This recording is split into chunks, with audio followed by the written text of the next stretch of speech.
Alright, this is part 3 of the Psychic Force character overview. We're going to be covering the army characters, and we're starting things off with Setsuna, the Master of Darkness.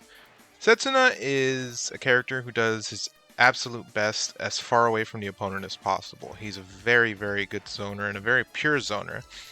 And reflecting that, he doesn't really have a bread and butter. So when he's up against the wall with the opponent, he doesn't really have too much he can do. Think maybe the command throw. Maybe.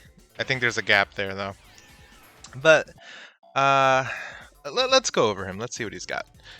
Okay, so light attack, basic stuff. Nothing too complicated. Not amazing. Not terrible. It's just good. Strong attack, Dark Side Soul. Done with the strong button or forward strong if you want to cancel into it. I call it Pac-Man. As you can see, it's a pretty slow projectile. It's quite active. It hits up to 4 times. And if you aim it, it'll always sort of curve to where the opponent is. So it will follow around to a degree. But the important thing to remember about it is the recovery is very good. As you can see. Because the recovery is very good, you want to use it in tandem with other projectiles. You know, to sort of like pressure your opponent. And in fact, you can send 3 of these things out. You know, it's by itself, it's really good. But when you use it in combination with his other moves, such as the Dark Wedge, back forward light, it starts to really shine. Now, this move, they can beat it by doing a really quick neutral dash right in your face. It'll always track to where you were. So, moving on from that, one of the things is obviously it can be beaten by just going off to the sides. And the same thing applies to Dark Side Soul. You do have a special move that can prevent the opponent from using this as a strategy, and that is Mirror Coffin, back forward strong. So obviously this move has a bit of startup, but as you can see, the coffin comes in on both sides, right? To the left and right of your opponent. And your opponent can't actually dash in those directions. This is another move that can be beaten with a neutral dash right in your face, but again, if you're setting up Dark Side Soul, which by the way, you can use it to confirm really easily into the coffin, if you're using Dark Side Soul properly, they aren't going to be neutral dashing towards you. Alright, next move, the Dagger Shadow, half circle and light. Now this move covers a ton of space. If you just press it by itself, it'll send out 3 daggers and you can aim it. Just do the command and hold a direction, and it'll aim it, generally speaking, in that direction. If you hold down the button, it will increase the amount of daggers you can throw, up to 10. And as you can see, the arc is quite large. This can also be aimed, even if you charge it all the way. But yeah, you're generally going to go for like maybe 5 of these. That's a pretty good arc as is, you know. Yeah. At least I think it's 10 at the end, but you're probably not going to get that many. But it's a really good defensive zoning tool. Next up is Half Circle Strong. This move is called Black Sun. Black Sun is a really, really good Psy move because, well, for one, you can aim it in, I think, any direction, actually. You can even aim it, like, behind you. Well, not behind you, but, like, you can aim it as far back as, like, right next to you. But the really nice thing about this move is, first off, 300 damage. It's not great for what is effectively a super for, like, I think 70 meter. But it will beat out any projectiles that are coming towards you. So if the opponent is trying to zone you and just pressure you with projectiles, if you have enough time, throw out a Black Sun. It will catch them. It will go through all their stuff. It's his best anti-zoning tool. Another thing you can do with it is hold the button down. Becomes a really big projectile. And increases in damage to 359, which is more respectable super damage. But the odds are you're not going to get that charge. But as you saw there, it also increases the travel distance. So something to keep in mind. Next up, we've got, I believe it's called Negative Drain. It's forward light. It is a command throw. Obviously, it has a bit of startup. Setsuna does not do that well up close, but it has its uses. And if you can get it after a wall bounce, it's not a bad option, as it does drain some health. And 240 damage is not bad. But it has, as you can see, quite a bit of startup, making it not the most ideal command throw. But it's an option he has. Alright, moving on, we've got back forward for Shady Cloud. Back forward light, I should say. Okay, so this move, as you can see, it's a cloud. It'll chase your opponent down. Let me move them out of the way. It's very slow. But if you're pestering them with Setsuna and keeping them locked into one space, it's not an issue. So the really good thing about this cloud is it'll drain their psi meter over time, making it a really good utility space control tool. Because the opponent's going to want to avoid it, and you're going to sort of dictate where they go with your zoning and space control tools. Now, that move by itself would be fantastic, but it's even better in tandem with his actual, like, big install move, which is the Darkness. Back forward, and strong. 100 meter. Does two things. First, makes him invisible during dash, which makes it easier to get in. Second, unless your opponent is playing Setsuna, that is to say, you're playing a mirror, they can't gain any psi meter, which is absolutely fantastic. It means that if you already have the cloud out, and it's draining their psi meter, you go for the Darkness, and you basically limit all their options. They can't barrier, they can't psi impulse, they can't, they just have to take what you have. And in this game, meter is everything. So that pretty much covers Setsuna. Setsuna is a pretty much pure control zoner. You're not going to go up close with him. You're going to be playing from afar. You're going to be setting up your stuff from afar. Luckily, you generally have an idea of when you're going to be able to hit with, with the coffin. So, when we come back, we're going to cover Gudeath, the grappler of Psychic Force 2012. By the way, something I forgot to mention about Setsuna, he sits quite comfortably at the bottom of the top tier. He is in the top 5, right at the edge. He can have a bit of a harder time against, the better characters, but he's very dominating against the rest of the cast. And again, his biggest issue is he just doesn't have a lot of close range stuff. So yeah, when we come back, we'll talk about Gudeath. Alright, Gudeath, the dedicated grappler of Psychic Force 2012. And yes, even a game like this can have a grappler, as you'll see. Gudeath is a heavyweight character. His mobility is not the best. But if he does get in, his damage potential is through the roof, unlike Gates, who has to really, think ahead quite a bit. With this guy, he actually has the most damaging bread and butter in the game, which is light strong into a command throw, and we'll get to that when we get to the command throw. So let's go over his moves. Not the best light attack. It has quite a bit of startup, and it moves very, very slow, but it's what he has. Strong attack is called Gravity Bullet. Kind of the same problem. It's pretty slow. You don't get any extra damage or anything like that. It does have a gimmick to it, which is you hold down the strong button, you let go. It'll make a stationary projectile. The stationary projectile itself, by the way, deals half the damage that the move normally would, but, you can use it in tandem with some other things he has. But it's one of the issues is it's really best used as a defensive zoning tool. You can't really use it to approach. Or pressure, for that matter. But, what he's got.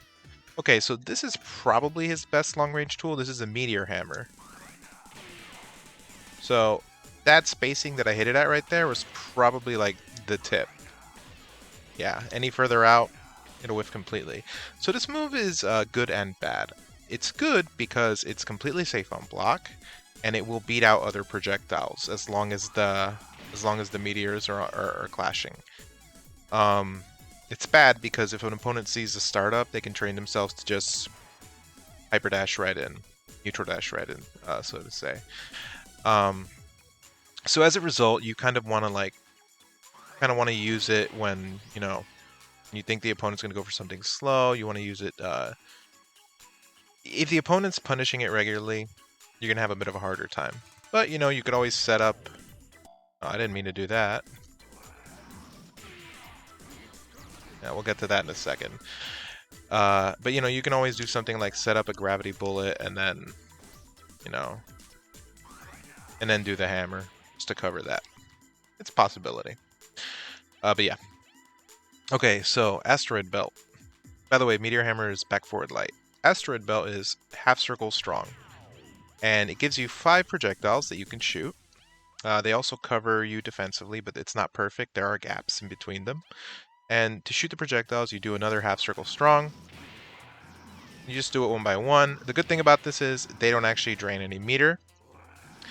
The bad thing about the gravity belt is, as you can see, it has a ton of startup.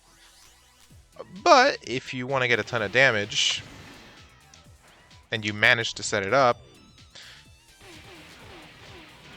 that's just 360. I didn't even hit the last thing there.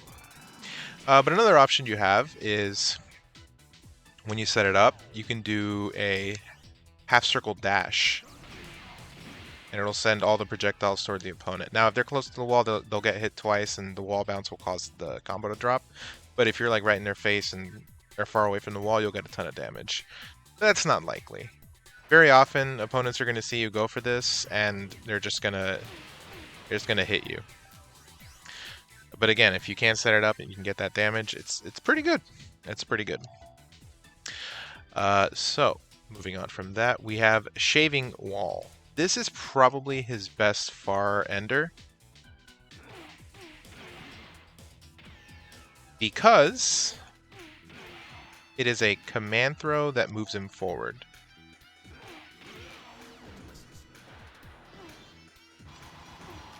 $366 damage. That's without the wall bounce. But most likely you're going to get it with the wall bounce. If they retreated barrier there, it would have worked. There you go. 308 with the wall bounce. So it's very likely that you're going to have to resort to this when you get a bread and butter that's a little too far away from the wall. But his close bread and butter, which is the most damaging in the game, is light, strong, and Meteor Butcher, which is one of the only 360-degree motions in the game. As you can see, 347 damage. It's basically a super. Something to note about this command throw, it costs 35% to activate, but you need 70% to do it, because on whiff, it only costs 35. But it uses another 35 when it actually connects, meaning you need at least 70. But the move does have its uses, and it's very strong. You can actually cancel out of a neutral dash with it, like I did right there. And you can beat opponents dashing toward you with it. Like if you think they're going to come in and press a button, you can beat their button with the command throw as long as you're close enough. So it's really what makes him actually quite scary. And as you can see, like, the move by itself, right, does 360 damage, which is basically a super, but it starts up like immediately when you cancel into it. And the bread and butter damage is only, it's only like 13 points less than it would be if you got it by itself, which is fantastic scaling for this game. So yeah. And finally, we have Gravity Infinity. Back, forward, forward. Oh, I didn't mean to do that. Back, forward, forward, strong. So this move is similar to the Asteroid Belt in that it has quite a bit of startup. And that black hole there, it will keep your opponent in place to a degree. But they can still shoot projectiles, and they can still do something about it. So they're not completely like... Yeah, they're not completely, they're not vulnerable. They can do something about it. They can even shoot like a light projectile at you. One of the problems is Gudeath he's completely locked into that right there. Now, obviously, they risk getting hit by the debris that's incoming. But it's, might be worth it. Another thing that's interesting about it is... Come on. Yeah, so if you send out the Gravity Infinity, it'll suck in the gravity bullets that you leave on the stage. But outside of that, he's a pretty straightforward character. Oh, one thing I wanted to mention, the shaving wall, this move, it advances forward so it can catch people, but they can barrier it. They can also, you can aim it, by the way.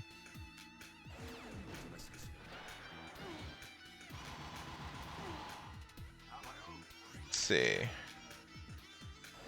Yeah, you can aim it. But it does not travel like all the way, so you're not gonna like catch people necessarily at far range. At the end of the day, Gudeath is a solid mid-tier who has the best damage potential in the game because of his command throw, but he has a lot of trouble getting in because his movement, being a heavyweight, his movement isn't the best. His dash doesn't cover a lot of ground, and he doesn't really have any offensive zoning capabilities. But if you can get in, that's the money. So, now that we're done with Gudeath, let's move on to one of the two best characters in the game, Emilio. Alright, unarguably the best character in the game along with Wong, who we'll cover next. Emilio is probably the best zoner in the game, but he can also do damage up close. And you'll see why very soon. Starting off, his light attack, pretty good, actually. And it gets, as you can see, the actual projectile itself gets kind of long as it travels. But it's just, it's solid. His strong attack, however, the Shining Arrow. See how fast this thing travels? You can even combo it into itself.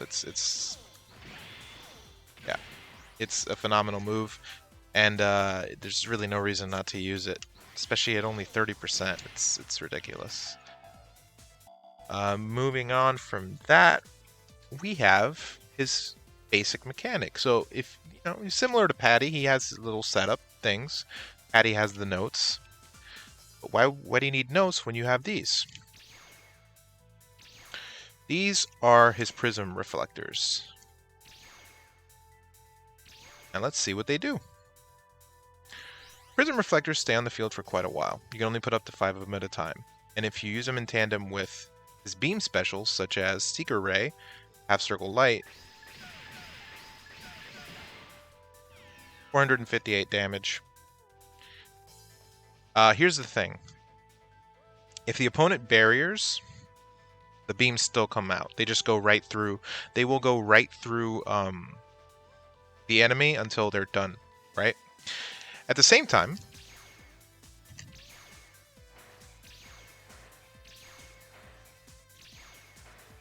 see this little wall of prisms I have here? I can end it at any time and send the beam straight to my opponent by holding the guard button. Let me actually put on the button display so you could see that. I can even send... Yeah. Basically, this means I can choose when the beam will go to my opponent, depending on what they're doing at any given time. I'm not going to say Emilio's easy, but he is a little ridiculous. If you do know how to set up and everything with him, he's clearly like just such a dominating control character. It's kind of insane. So that's just one of his prisms. He also has another prism called Reflector Dash, which is a bit of a misleading name. It's forward light. And you can only have one of these at a time, and the difference between this beam and the other ones, let's take a look. This one causes a, like, as you can see, it'll shoot everywhere around you, and there's like only a 45-degree angle where the opponent can just be, can be invulnerable to everything, because but that's such a small like level, and in the heat of the moment in the neutral, like, it's very likely that they're just going to see that thing and just immediately barrier. It is what it is. But yeah, in tandem with the prism reflectors, it's insane. Okay, Seeker Ray, Half Circle Light. That's the basic beam. You have other ways of doing the beams, but that's the basic one you're going to use. Quite a bit of startup, but the moment they see that and you have prisms out, they're going to be like, God damn it, what's going to happen now? You can... you got the beam here. You can just hold guard. It'll shoot straight to the opponent. Or you can press nothing and it'll go to the prism. By the way, Generally speaking, the beam will always travel to the farthest prism first, right? Unless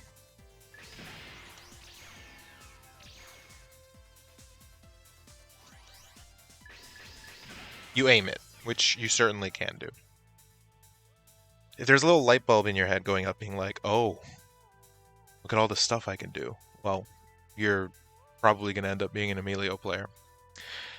So, next we got Prism Seal.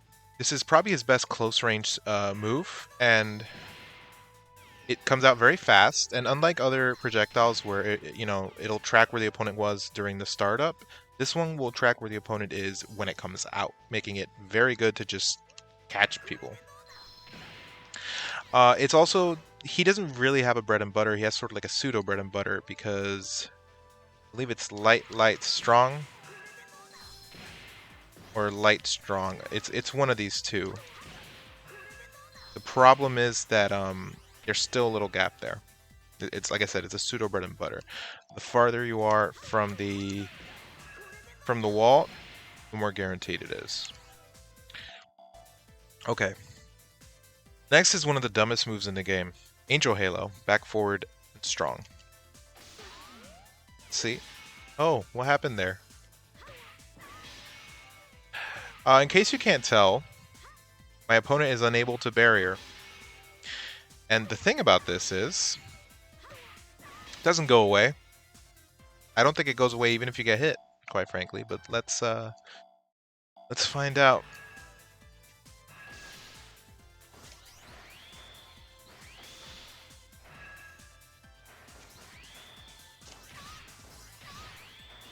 Come on, buddy.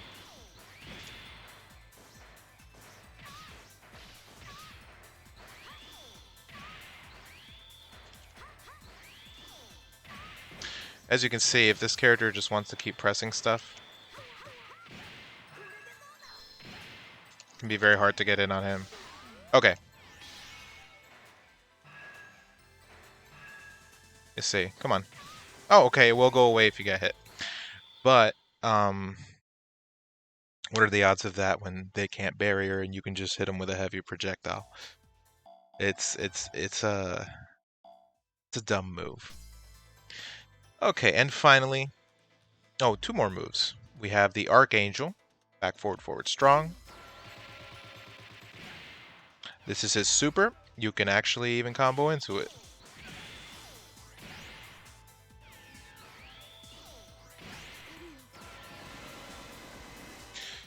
And let me hypercharge just to show you. Ignore the damage to a degree, but 400 damage. Okay, ignore that to a degree, but you get the idea.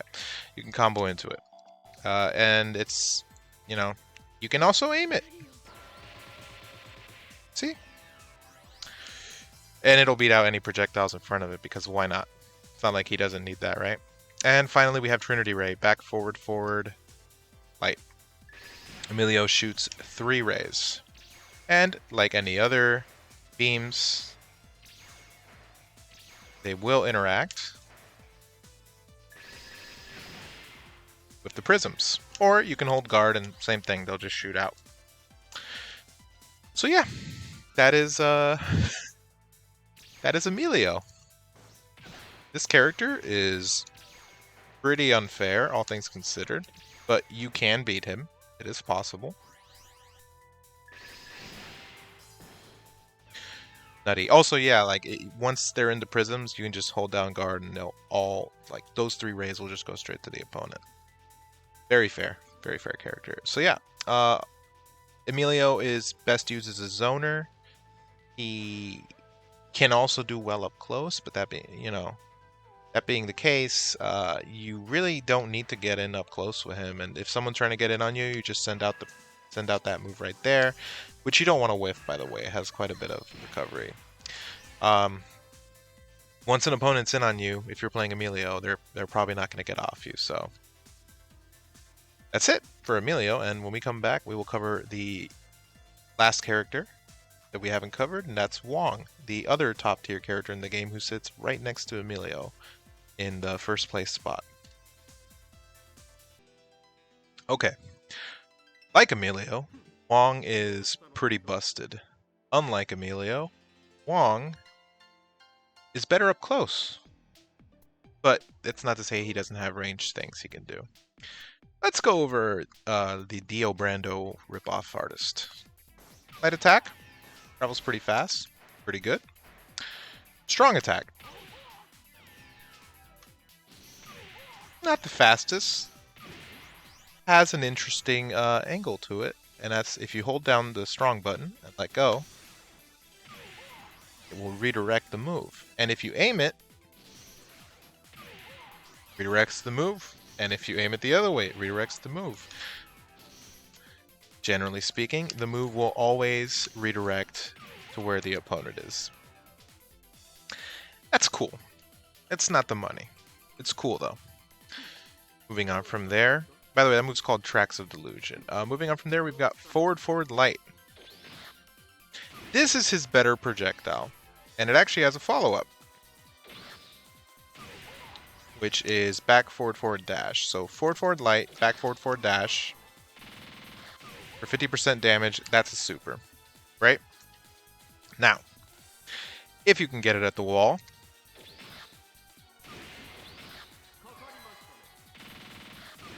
that's like half a health bar. It's not even that hard.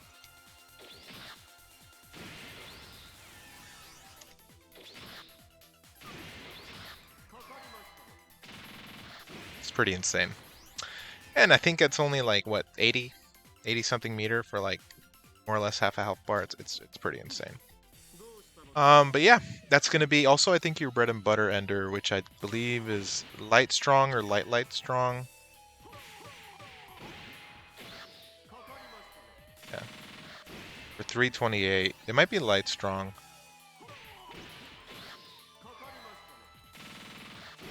Yeah, 288. Either way, good move. Now, it actually works in tandem with another move called Senritsu no Hukusen. So, shoots down right there, right? Now, he also has back, forward strong.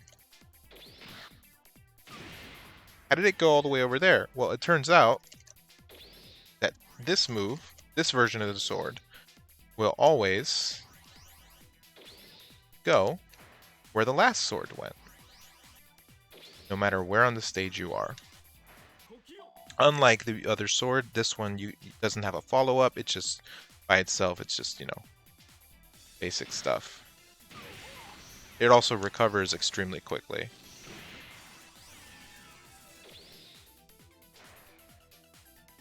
Well,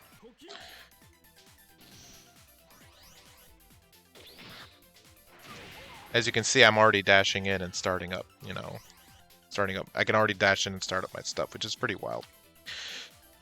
Okay. Moving on, we got Dimension Blink. Back, forward, light. Or back, forward, strong. They gave him a teleport, because why not? And while you teleport, you can also teleport again.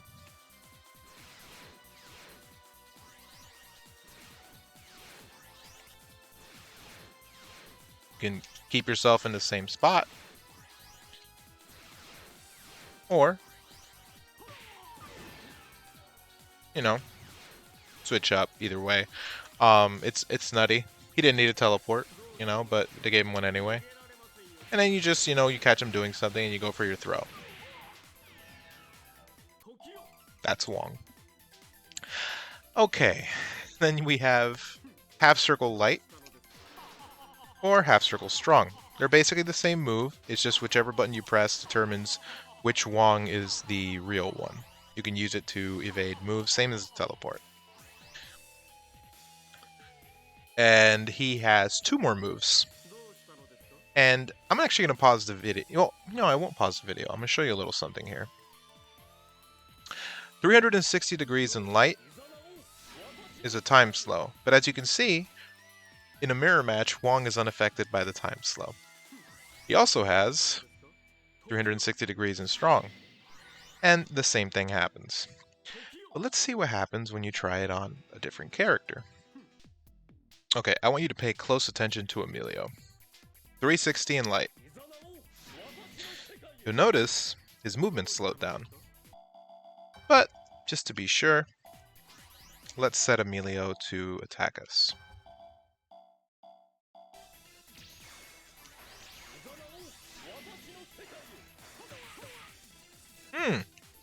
That costs 100 meter. He also has the 360 degree strong, which will drain all of your meter, but it needs at minimum 100. You throw this out while the opponent's doing anything, and you're just trying to get your win. Go in, you get a throw. And the dirty part about this is you can set it up on Oki, and they just kind of have to take whatever you got, unless they were smart enough to, unless they were smart enough to, not even smart enough, lucky enough to get a projectile out that's active enough to stop you. So it can be beat, but